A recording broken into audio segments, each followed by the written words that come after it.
दिल्ली की सर्द सुबह थी। हल्की धुंध में लिपटी सड़कों पर चाय वालों की आवाज गूंज रही थी। उसी शहर की एक छोटी सी लाइब्रेरी में बैठी थी आराध्या।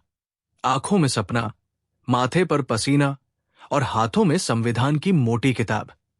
उसके सामने बैठा था उसका पति विवेक।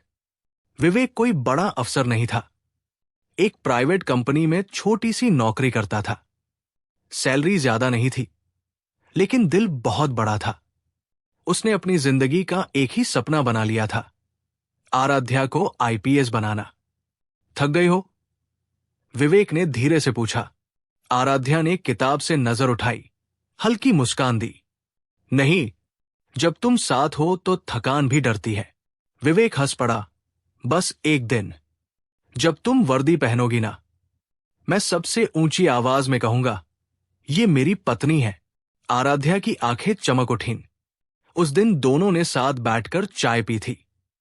उस छोटे से कप में बड़े सपनों का स्वाद घुला हुआ था। वर्दी का दिन। 2 साल बाद परेड ग्राउंड में तालियों की गूंज थी। नए अफसरों की टुकड़ी में एक नाम चमक रहा था, आराध्या सिन्हा, आईपीएस। वर्दी में सजी हुई, कंधों पर सितारे, आंखों में आत्मविश्वास। विवेक भीड़ में खड़ा था। उसकी आंखें नम थी। जब आराध्या ने शपथ ली, विवेक के हाथ खुद ब खुद जुड़ गए। अब सब बदल जाएगा, विवेक ने खुद से कहा। लेकिन उसे नहीं पता था क्या बदलने वाला है।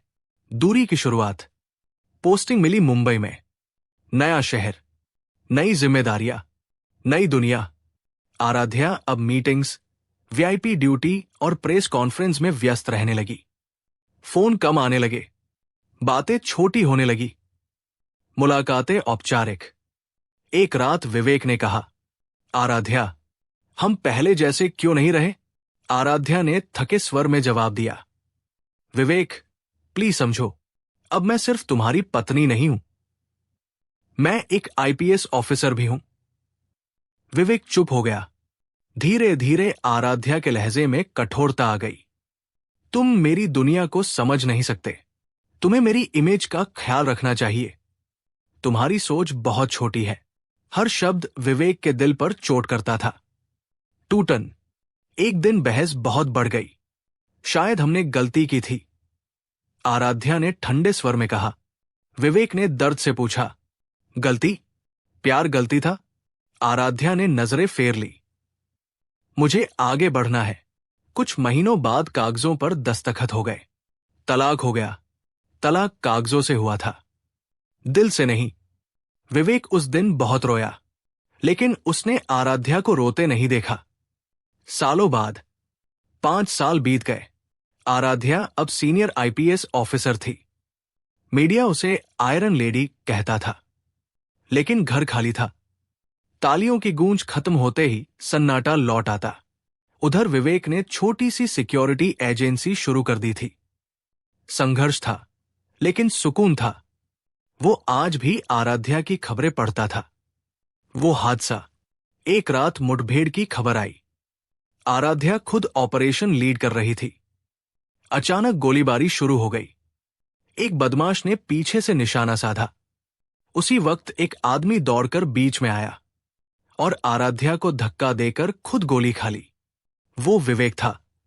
वो वहां अपनी कंपनी के काम से मौजूद था। जैसे ही उसने खतरा देखा, बिना सोचे दौड़ पड़ा।